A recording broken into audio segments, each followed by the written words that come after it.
میرے بھائیوں کا غور کرو، ایک تالاب ہو، اس میں 10 لوگ ڈوب رہے ہوں، ایک میرا بیٹا ہو، ایک میری بیوی ہو، ایک میرا باپ ہو، ایک میرا نواسا ہو، اور اسی میں پڑوس کے لوگ ہوں اور دوسرے لوگ ہوں، اور کوئی حکومت آپ کو ایسا آلہ دے دے اوپر سے جس کو چاہو نکال لو، سب سے پہلے کس کو نکالو گے؟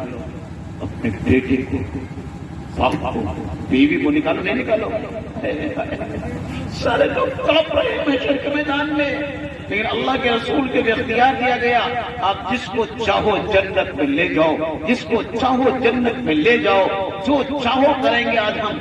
اللہ کے رسول نے یہ نہیں کہا یا اللہ ہمارے نواسے حسن حسین، یا رسول اللہ ہماری چہیتی بیویاں عائشہ، خدیجہ، ام سلمہ، یا اللہ ہماری بیٹیاں فاطمہ، زینب، کلثوم، رقیہ، ان کا نام نہیں لیا، اپنے بیٹیوں کا نام نہیں لیا، اپنے بیویوں کا نام نہیں لیا، اپنے نواسوں کا نام نہیں لیا، بلکہ کیا فرمایا؟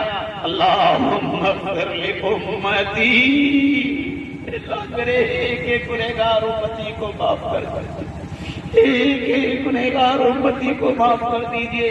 اللہ فرمائے گا اے میرے محبوب، جن کے دلوں میں رائی کے دانے کے برابر ایمان ہے، جاؤ سب کو جنت لے جاؤ، جاؤ سب کو جنت لے جاؤ۔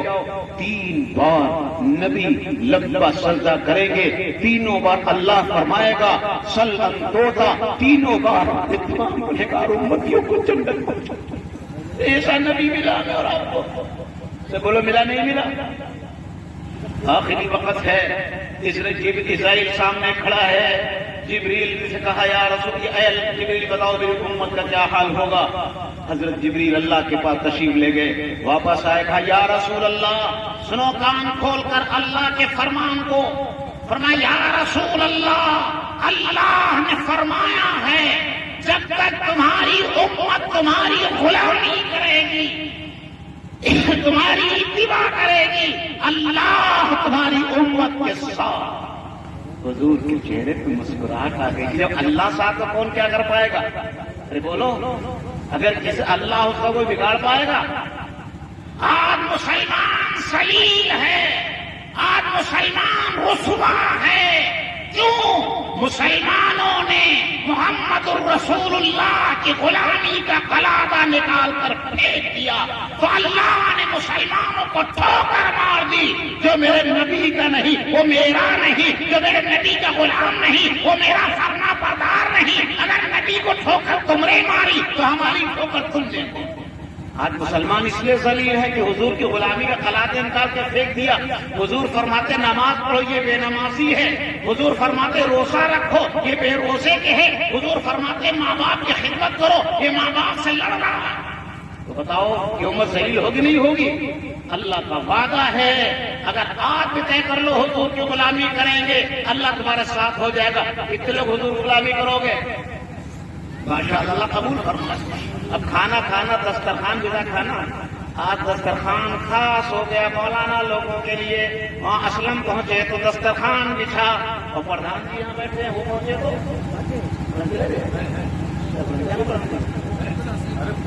تو لطیف صاحب پردھان جی آئے تو میز کرسی نہیں، پردھان جی آئے، منسٹر صاحب آئے، نبی کی سنت کے ہم غلام ہیں، ہر ایک کو دسترخوان پر کھلائے۔ آج تو ہم مروب ہو جاتے مالداروں سے، حضور کی سنت چھوڑ بیٹھے۔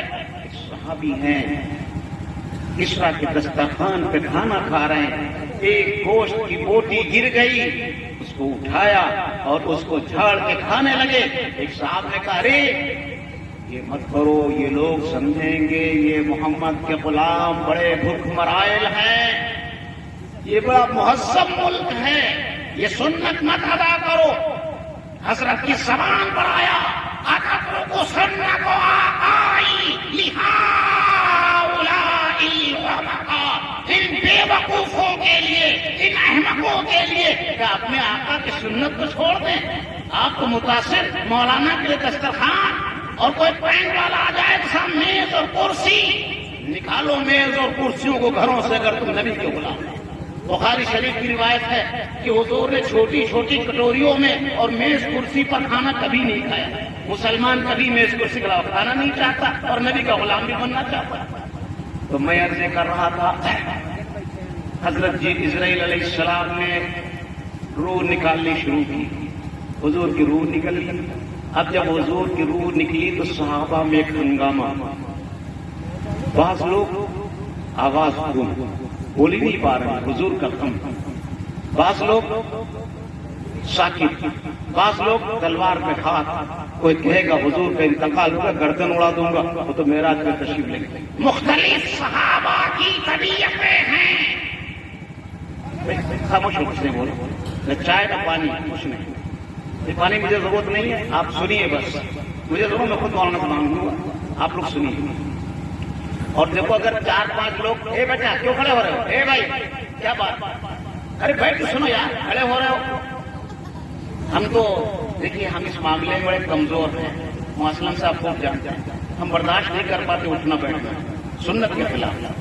تو کیا کر رہا تھا میں جی جب روح نکل گئی حضور کی تو صحابہ میں غم. ارے بولو کیا ہوا.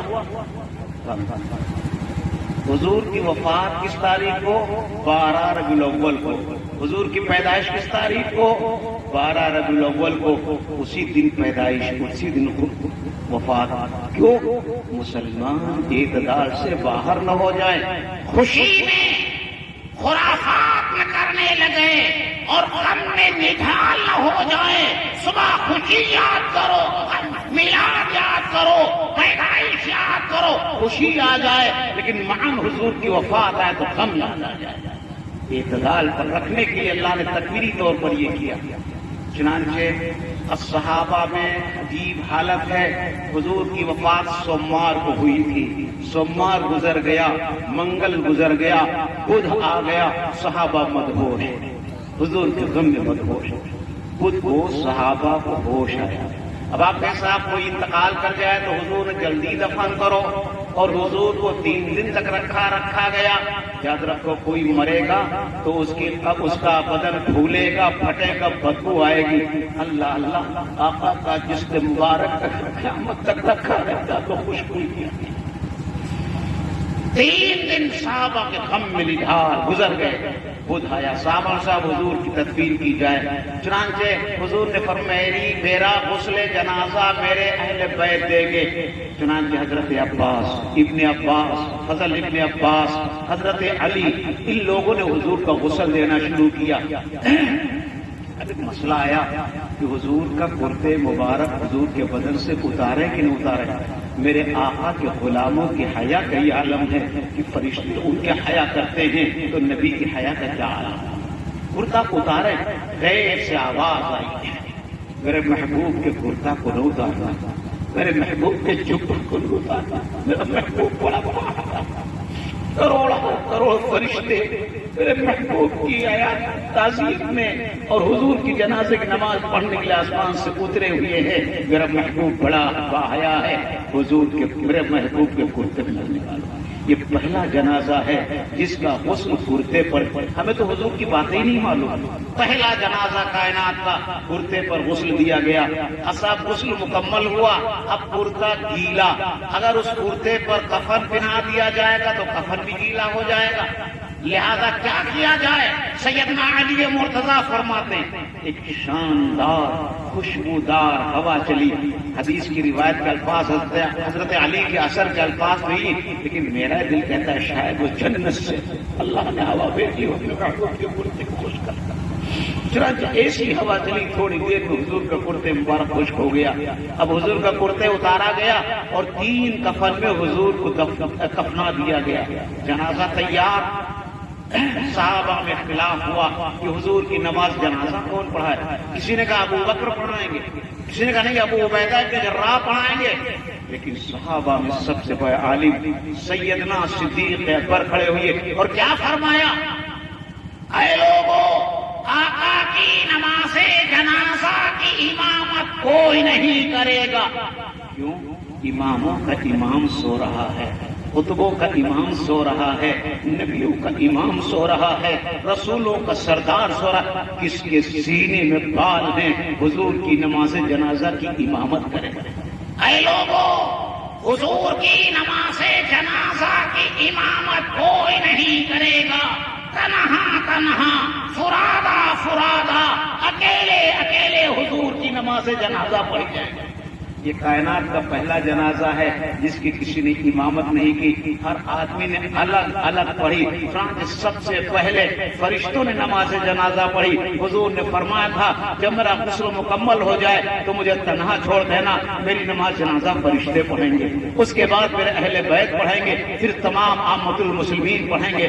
چنانچہ حضور کی نماز جنازہ کی امامت نہیں ہوئی۔ صاحب پھر ایک مسئلہ آیا، لوگ نماز جنازہ پڑھنے کے تیار ہیں، کیا دعا پڑھیں؟ اللہم اغفر لحینا ومیتنا وشاہدنا وغائبنا وسرد، یہ دعا پڑھیں؟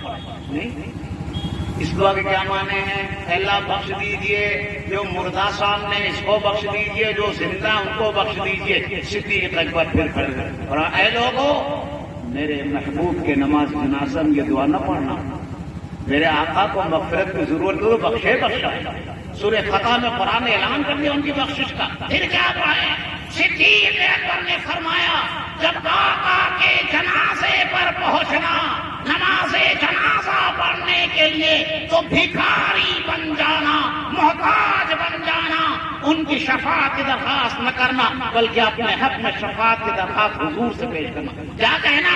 یا رسول اللہ ادیت الامانہ وبلغت الرسالہ ونصحت الامہ وکشفت الغمہ ولو انہم اذ ظلموا انفسہم جاؤک فاستغفروا اللہ واستغفر لهم الرسول لوجدوا اللہ توابا رحیما۔ یہ حضور کی جنازے پڑھی گئی تو وہ نہیں پڑھی گئی، اس کا کیا مطلب؟ اللہ رسول آپ نے نبوت کے حق کو ادا کر دیا، آپ نے رسالت کے حق کو ادا کر دیا۔ ہاں اگر کوئی زانی، ظالم، شرابی، اچکا، بہت بڑا پاپی آپ کے بارگاہ میں آئے اور آپ سے استغفار کی درخواست کرے اور آپ اللہ کے دربار میں شفاعت کر دیں، اللہ سے معاف فرما دیں۔ یا رسول اللہ ہم آپ کے پاس اس لیے نہیں آئے کہ آپ کی مغفرت کروا دیں، رسول اللہ محتاج بن جائے، قیامت کے دن ہمارے آپ کا شفاعت ہوگا۔ حضور کی نماز جنازہ پڑھی گئی، اس کے بعد حضور کی تدفین ہو گئی۔ تدفین کے بعد کا مسئلہ سنو، ارے سنو گے؟ جس جگہ پر آقا آرام فرما رہے ہیں، یعنی جو آپ کا روضہ مبارک ہے، جتنی زمین آپ کے جسم مبارک سے ٹچ ہے، وہ زمین حضرت ماں قاسم نانوتری فرماتے ہیں، بانی دارالعلوم دیوبند فرماتے ہیں، وہ زمین عرش سے افضل ہے، وہ زمین کرسی سے افضل ہے، وہ زمین کعبے سے افضل ہے۔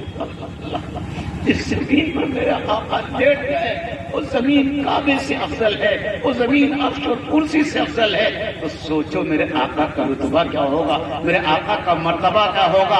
اخیر میں کہنا پڑے گا لا يمكن الثناء كما كان حقه بعد خدا بزرگ قصہ مختصر، اللہ کے بعد سب سے اعلیٰ، سب سے بالا، سب سے برتر ذات محمد رسول اللہ کی ذات۔ سمجھ رہے؟ اور میاں حضور کا جو فیض زندگی میں جاری تھا، حضور کے روضے پر وہ فیض اب بھی جاری ہے۔ کیسے؟ ایک دیہاتی حضور کی وفات کے 3 دن کے بعد آیا مدینے میں اور اس نے حضرت علی سے فرمایا دلنی، ارے ذرا مجھے دلالت دیجیے اپنے آقا کے گھر کی طرف۔ حضرت نے کہا ان کا کیا مطلب، آج تو 3 دن ہو گئے، ان کے نماز جنازہ بھی ہو گئی، تدفین ہو گئی۔ اس نے کہا مجھے قبر بتاؤ۔ حضرت علی لے گئے اور قبر بتائی۔ اس نے کہا یا رسول اللہ میں زندگی میں آتا تھا اپنے گناہوں کا گٹھر لا کر کے اور آپ میرے حق میں استغفار کرتے تھے، بخشا رسول اللہ اپنے گناہوں کا گٹھر اتروانے میں کہاں جاؤں یا رسول اللہ۔ ایک کہتا اور جوش میں آ کر کے اپنے بالوں کو پکڑا اور زمین پر گرا بے ہوش ہو۔ جب وہ بے ہوش تھا حضور کے روضے مبارک سے آواز آئی، یاد رکھو اہل سنت والجماعت کا متفقہ فیصلہ ہے، آقا اپنی قبر مبارک میں زندہ ہیں۔ حضور اپنے قبر میں کیا ہے بھائی؟ شہید بھی زندہ، آقا بھی زندہ، لیکن آقا کی زندگی افواہ۔ جو صاحب کوئی آدمی شہید ہو جائے تو شہید کی بیوی سے نکاح کرنا جائز نہیں؟ جائز ہے۔ صحابہ شہید ہوتے تو ان کی بیویوں سے ضرور نکاح کر لیتے، لیکن آقا کی بیویوں سے نکاح قیامت تک کے لیے حرام ہے۔ آقا کی وفات ہوئی، 9 بیویاں حضور کے ہوئے زمین پر حیات تھی۔ جن نکاح کسی نے جائے کیوں؟ 2 وجہ۔ ایک وجہ کیا ہے؟ حضور کی بیویاں امت کی مائیں ہیں، وَأَزْوَاجُهُ أُمَّهَاتُهُمْ، پیغمبر کی بیویاں امت کی ماں۔ دوسری کیا بات؟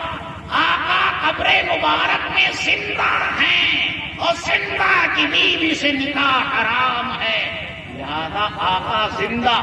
آقا کے قبر مبارک سے آواز آئی، اے علی، جب یہ بدو ہوش میں آئے اس کو مستا سنا دینا کہ اس نے مجھ سے درخواست کی، میں نے اس کے لیے شفاعت کر دی، اللہ نے اس کو بخشایا کر دیا۔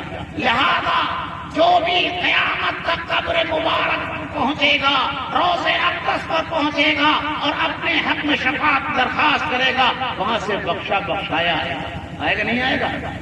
اچھا آپ ایک بات بتاؤ، آقا ہمارے سب سے بڑے ہیں کہ نہیں بڑے؟ اللہ نے اتنا بڑا نبی دیا، اس نبی سے محبت کرنا فرض ہے نہیں فرض؟ بولو کتنے لوگ مانتے حضور سے محبت کرنا فرض؟ ایک بات اور سن لو، نماز پڑھنا 24 گھنٹے میں 5 وقت، روزہ رکھنا 1 مہینہ، لیکن نبی سے محبت 24 گھنٹے فرض سے آئے۔ کتنے؟ اچھا محبت کرو گے حضور سے نہیں کرو گے؟ کتنے روز رات رہو؟ اصلی کرو گے نقلی؟ اب اصلی رات رہو، سچا تو رہنا۔ اچھا اب ایک میں مثال دے رہا ہوں، ایک آدمی اپنی امی سے کہے، امی میں آپ کو بہت مانتا ہوں، بھائی جن کا نکاح ہوا تھا ان سے بھی کہتا ہوں بیوی کو مانو، امی کو بھی مانو ورنہ مجرم ہو جاؤ، اور اس کی بھی میں خیال دوں گا آخر میں، امی کو مانو اور ماں کو بھی مانو۔ ایک آدمی اپنی امی سے کہے، امی آپ سے بڑی محبت، امی کی بیٹا بہت بھوکی ہوں کھانا کھلا دو، کیا کہے؟ امی کتے کو کھانا دے دوں گا لیکن تجھے نہیں دوں گا۔ امی کہے بیٹا بیمار ہوں دوا لے آؤ، مر جاؤ دوا نہیں لاؤں گا، محبت بہت زیادہ۔ امی کہے بیٹا پیاسی ہوں پانی پلا دو، مر جاؤں گی، مر جاؤ، پانی نہیں دوں گا، محبت بہت زیادہ۔ بولو آدمی اور ابو محبت مان لیں گے؟ ارے مانیں گے؟